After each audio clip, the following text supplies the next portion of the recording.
भगवान प्रीतः एकः सर्वगुणाश्रयः सर्वभूतात्म भावेन द्विजो भवतु विज्वरः। अरे भाई सुदर्शन चक्र, अगर मेरे से भगवान प्रसन्न है, अगर भगवान मेरे से प्रेम करते हैं, निष्ठा को दांव पर लगा दिया। अगर भगवान का मेरे से प्रेम है, यदिनो भगवान प्रीतः, तो तुम शांत हो जाओ। अब बेचारे को शांत होना पड़ा। क्यों नहीं शांत होगा? तो इसका अर्थ निकलेगा कि भगवान प्रसन्न नहीं है। भगवान तो प्रसन्न है, शांत होना पड़ा। अब अम्बरीश को जब शांत कर दिया सुदर्शन चक्र को, अब दुर्वासा जी को पता लगा कि अम्बरीश की क्या महिमा है। चरण छूने लग गए महाराज। अम्बरीश बोले नहीं नहीं ऐसा मत कीजिए। उनको प्रणाम किया, भोजन कराया। दुर्वासा जी अम्बरीश को बड़ा आशीर्वाद देते हुए गए। शायद पहली बार किसी को आशीर्वाद दिया होगा। आप बचा लिया ना अम्बरीश जी ने। वहां से चले गए। इसी वंश में आगे चल करके एक शगर नाम के राजा हुए। वो बड़ा भारी यज्ञ कर रहे थे। उनके यज्ञ से घबरा करके जो देवराज इंद्र है ना, उनके यज्ञ का घोड़ा चुरा ले गया। देवराज इंद्र कोई बड़ा भला व्यक्ति नहीं है, घोड़ा चुरा ले गया। घोड़ा चुराने के बाद स्वयं चोरी किया और घोड़ा बांध दिया कपिल मुनि के आश्रम में। लोग कहते हैं ना, गड़बड़ स्वयं किया, फंसा दिया दूसरे को। चला गया बांध करके। इनके पुत्र घोड़ा खोजते हुए गए, देखा कपिल मुनि के आश्रम में घोड़ा बंधा है। अब शब्द बोलने लग गए कपिल मुनि को। कपिल मुनि की जैसे दृष्टि खुली इनके शोरगुल से, ये सारे के सारे भस्म हो गए। अब महाराज यज्ञ पूरा तो हुआ नहीं, इनके पुत्रों के उद्धार की समस्या हो गई। लोगों ने कहा अगर गंगा जी आ जाएं पृथ्वी पर और वो इनकी भस्मी से निकल जाएं तो उद्धार हो सकता है। इसलिए आजकल भी अस्थि विसर्जन लोग करते हैं, गंगा जी में भस्मी डालते हैं उद्धार के लिए। अब गंगा जी के लाने के लिए अंशुमान ने प्रयास किया, विफल हो गए। दिलीप ने प्रयास किया, विफल हो गए। अंत में भगीरथ ने बड़ी तपस्या की गंगा जी के लिए। गंगा जी का जो आधिदैविक रूप है, देवी के रूप में पहले गंगा जी प्रकट हुई भगीरथ जी के सामने। उन्होंने कहा गंगा जी ने, कोपि धारयिता वेगम, भगीरथ अगर मैं ब्रह्मलोक से आऊंगी तो मेरे तीव्र वेग को धारण करने वाला कोई है? अगर नहीं कोई धारण करेगा तो मैं पृथ्वी को तोड़ के पाताल में चले जाऊंगी। तुम्हारा जो उद्देश्य है सफल नहीं होगा। एक बात। दूसरी समस्या यह है, कलयुग जब आएगा, गंगा जी कहती हैं, तभी से गंगा जी को यह संदेह था जो आज हो रहा है। गंगा जी कहते हैं जब कलयुग आएगा, लोगों को ये पता लगेगा कि गंगा नहाने से पाप समाप्त हो जाते हैं, तो कलयुग के लोग जानबूझ के पाप करेंगे और गंगा नहाएंगे। इतने पाप करेंगे कि एक दिन ऐसा आएगा मेरे को पवित्र करने की मेरी शक्ति समाप्त हो जाएगी। पवित्र करने की शक्ति समाप्त हो जाएगी। भागवत में लिखा है, इसका प्रकट रूप दिख रहा है, गंगा जी ही समाप्त हो गई। यही तो पवित्र करने की शक्ति समाप्त होना है ना। कानपुर में आप जा करके देखो, महाराज आचार्य जी जानते, गंगा जी है वहां, आचमन करने का मन नहीं होता। कानपुर में स्नान की तो बात छोड़ो, क्या वो गंगा है? गंगा जल एक बूंद उसमें नहीं है। गंगा जल तो सब बांधों में, नहरों में इधर उधर भेज दिया गया। शहरों का गंदा नाला उसमें डाल दिया गया। वो कहाँ गंगा जी? वो कैसे पवित्र करेंगे? स्नान कौन करेगा? आचमन करने की इच्छा नहीं होती है। गंगा जी बोली, तब मेरा उद्धार कौन करेगा? भगीरथ जी कहते हैं, महाराज महारानी, देवी जी आपको धारण करने के लिए तो मैं भोले बाबा को तैयार कर लूंगा। जो काम किसी से नहीं होता ना, वो काम भोले बाबा ही करते। बोले भोले बाबा को तैयार कर लूंगा। और आपको पवित्र करने की जो समस्या है, जब आपको कलयुग के प्राणी विनष्ट कर देंगे तो कोई श्रोत्रिय ब्रह्मनिष्ठ महापुरुष का उदय होगा जो आपको वापस पवित्र करेगा। ये है संत की महिमा। दुनिया को पवित्र करे गंगा और गंगा को पवित्र करे श्रोत्रिय ब्रह्मनिष्ठ महापुरुष। ये है महाराज महापुरुष की महिमा। गंगा जी प्रसन्न हो गई।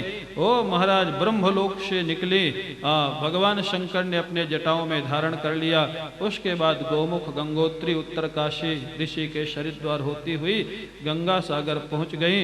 इनके पुत्रों का उद्धार किया और सागर में समा गई। बोली गंगा मैया की, गंगा मैया की।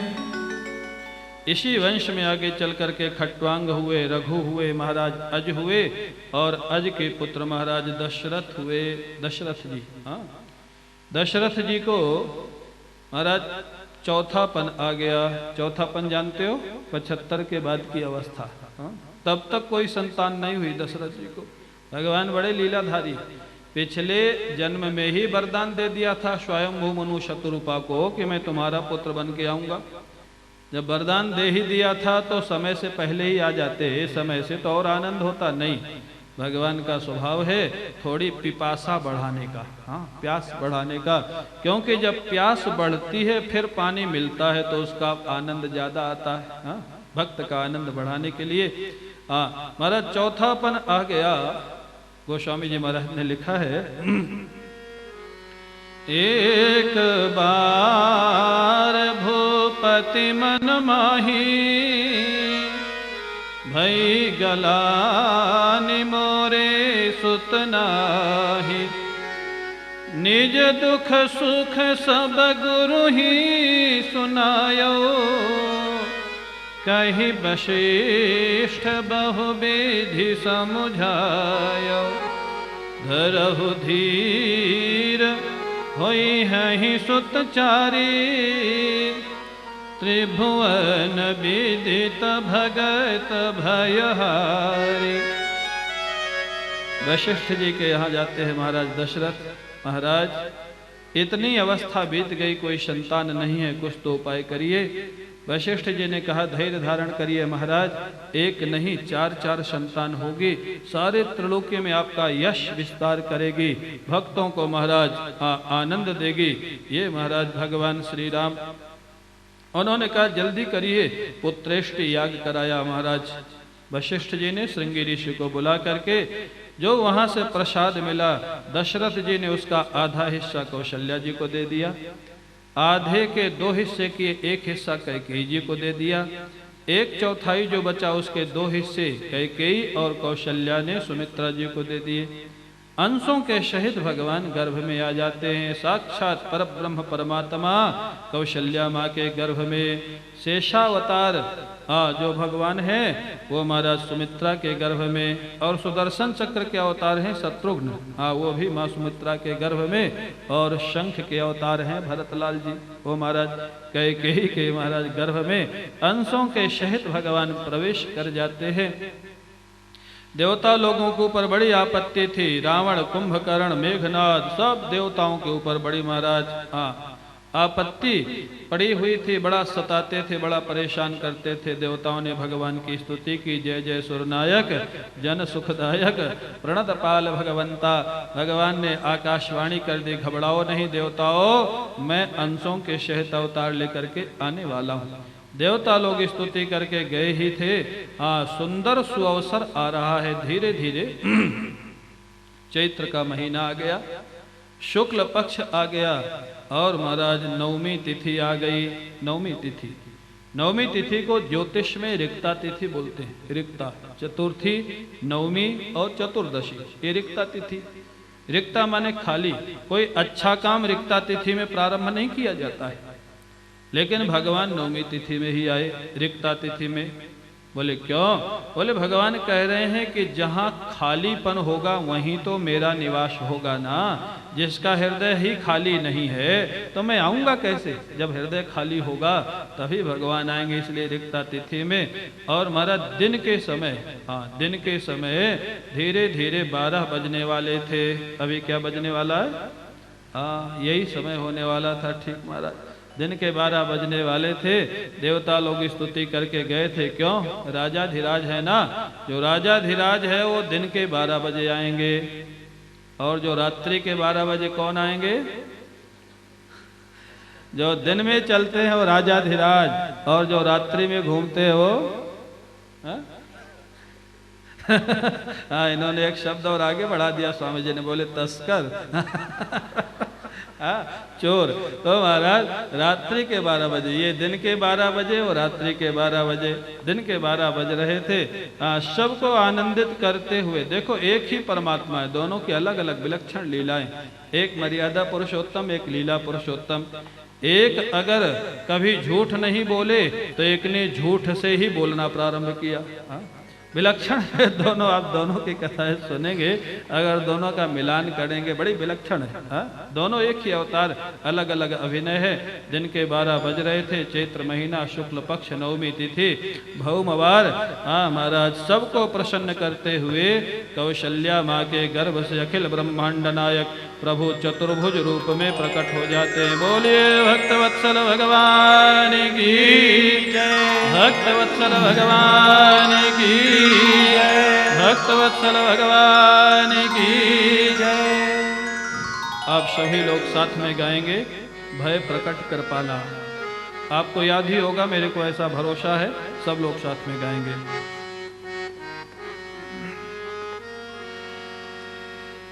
भय प्रकट कृपाला दीन दयाला कौशल्या हितकारी, हर्षित महतारी मुनि मनहारी, अद्भुत रूप निजारी, लोचन अभिरामा कटंगन श्यामा, निज आयुध भुज चारी, भूषण बनमाला नयन विशाला, शोभा सिंधु खरारी, कह दुई कर जोरी अस्तुति तोरी, यही विध करो अनंता, माया गुण ज्ञाना तीत अमाना, वेद पुराण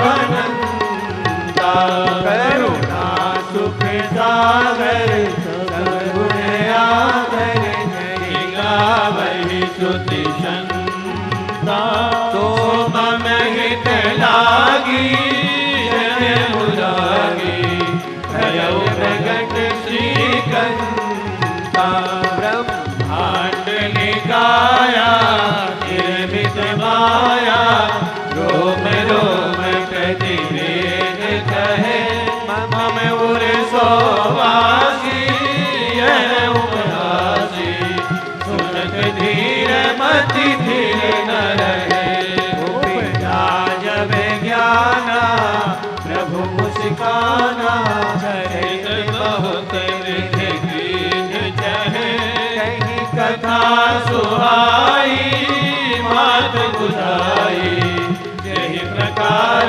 सुत प्रेम लहे, माता पुनि बोली सो मत डोली, तजहु तात यह रूपा, ही जैसे सुनीला अति प्रिय सिया, यह सुख परम अनूपा, सुनी बचन सुजाना रोदन खाना, वही बालक सुरभूपा, यह चरित जगावहि हरिपद पावहि, हे न परहि भवकूपा, यह चरित जगावहि हरिपद पावहि, हे न परहि भवकूपा।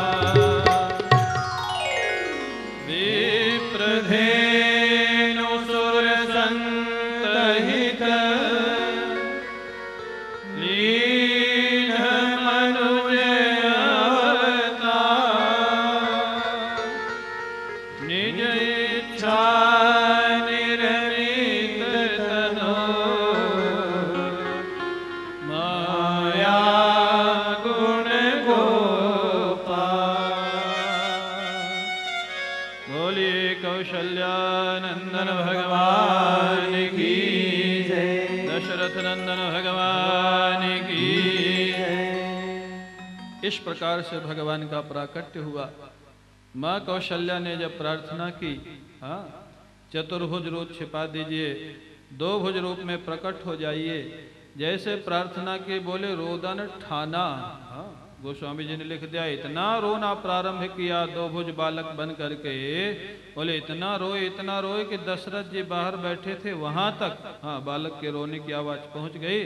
दशरथ जी को पता लग गया बालक का जन्म हो गया। इतना आनंद है, दशरथ जी उठना चाहते हैं, उठ नहीं पा रहे। हाँ, जैसे हमारा यजमान नहीं उठ पाते हैं ना कभी कभी तो ऐसे दशरथ जी उठ नहीं पा रहे हैं। हाँ, वहीं से बैठे बैठे बोल दिए, शहनाई बजाओ, बाजे बजाओ, सारे नगर को सजाओ। अयोध्या को सजाया गया, बड़े धूमधाम से लोग बधाई लेकर के आने लग गए। इतना विशाल उत्सव मनाया जाने लग गया, सूर्य भगवान उत्सव देख करके भूल गए कि उनको चलना भी है। खड़े होकर के उत्सव देखने लग गए। बोले कितने दिन उत्सव चला? बोले 1 महीना। हाँ, 1 महीना भगवान के जन्म का उत्सव मनाया गया। मास दिवस कर दिवस भा। हाँ, भगवान सूर्य चले ही नहीं, किसी को पता लगा ही नहीं। इतना बड़ा उत्सव। भगवान शंकर कहते हैं, पार्वती मैं भी गया था उस उत्सव में। बोले आप कैसे गए थे? बोले मैं और काकभुशुंडी दोनों मनुष्य का रूप बना करके गए थे और अयोध्या में की गलियों में उत्सव का आनंद लेते हुए विचरण कर रहे थे। बड़ा आनंद लिया, हमको किसी ने नहीं पहचाना।